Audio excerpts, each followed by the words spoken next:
Hello everyone, my name is Marlene Robinson and welcome to my presentation entitled Improving User Experience with the Electronic Health Record. The purpose of this presentation is to review the uses of the electronic health record, to identify ways to improve user experience, and to discuss the barriers to the use of the electronic health record. My thesis statement. While the electronic health record is an effective tool in the care of patients and promotes the sharing of information between healthcare providers, it must be user-friendly and kept up to date in order to maintain accuracy, maintain usability, and protect the privacy of patients. Uses of the electronic record. It is an organized electronic health record that improves documentation and charting, captures patient care orders, promotes the sharing of information among healthcare providers, improves patient safety and outcomes, reduces the incidence of medication errors, and empowers the patient to actively participate in their care. Plan to improve usability. The plan begins with a meeting of the interdisciplinary team.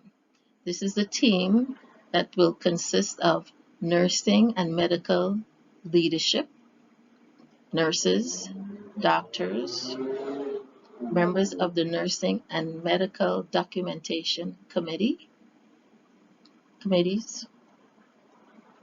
members of the Finance Committee, and yes, there's going to be money involved, so we need members of the Finance Committee, members of the Ethics Committee, members from the IT team, and any other stakeholder.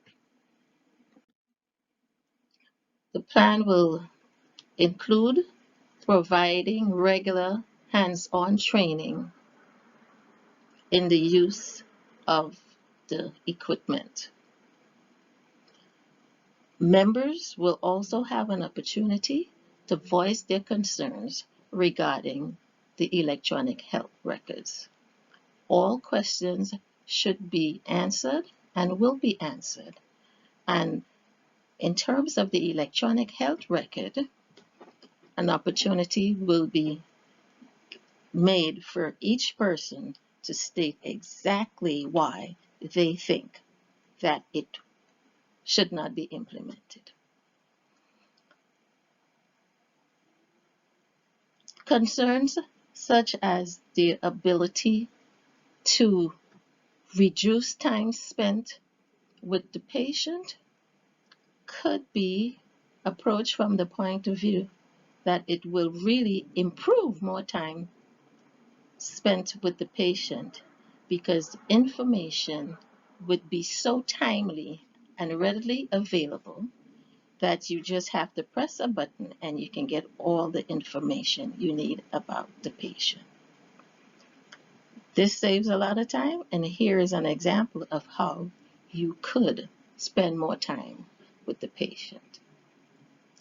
Some staff members may be concerned about the privacy of the patient, and this concern could be addressed by explaining the HIPAA laws and also to reinforce the fact that there are extra measures put in place involving the exchange and transfer of patient information.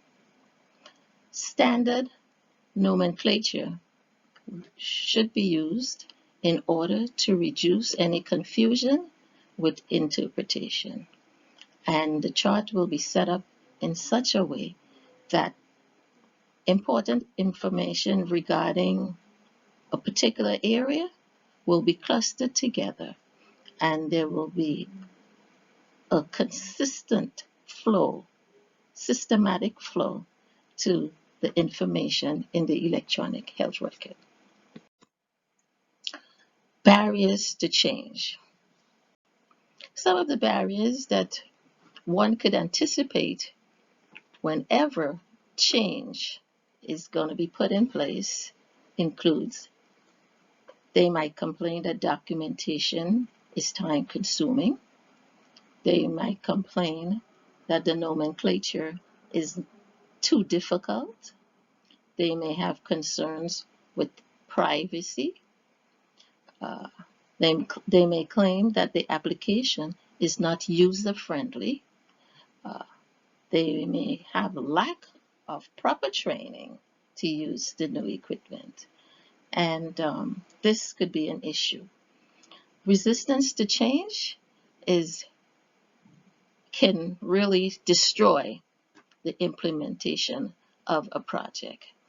According to Barrett, 2018, she stated that resistance to change can have negative results, such as increase in costs because people don't show interest in terms of the way they may handle new equipment. They may just waste items that relate to the new project. It also causes whatever project you have in mind to be slowly introduced, if at all it is introduced, because she also mentions that resistance to change can prevent implementation on some projects, good or bad.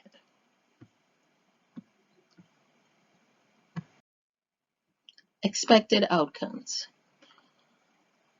With the use of a user-friendly program, we expect that there would be improvement in documentation, there would be systematic arrangement of the electronic record, there would be standardized nomenclature, there will be timely access to the information, there will be more time to spend with the patient, there would be increased nurse satisfaction, there would be a reduction in medication errors, there would be better sharing of information among healthcare providers, and the patient will get better quality care. Following the implementation of changes to the health record, the project would also be evaluated. And this would be done first after 6 weeks of implementation using a usability survey and checking for improvements by tracking compliance with, let's say, privacy, monitoring documentation, evaluating survey responses, looking for medical and nursing errors, and reviewing compliance with certain laws and even compliance with billing and other issues. Conclusion. The electronic health record has brought order to the patient's medical health electronic record. It enhances the opportunity for providers to obtain and share patient information on a timely basis, and it promotes patient-centered care. It continues to emerge as the premier tool of interest in the comprehensive care of patients. Keeping it user-friendly and providing regular training are essential to the provision of quality care. The next 2 pages are references, and I thank you so much for listening to my presentation.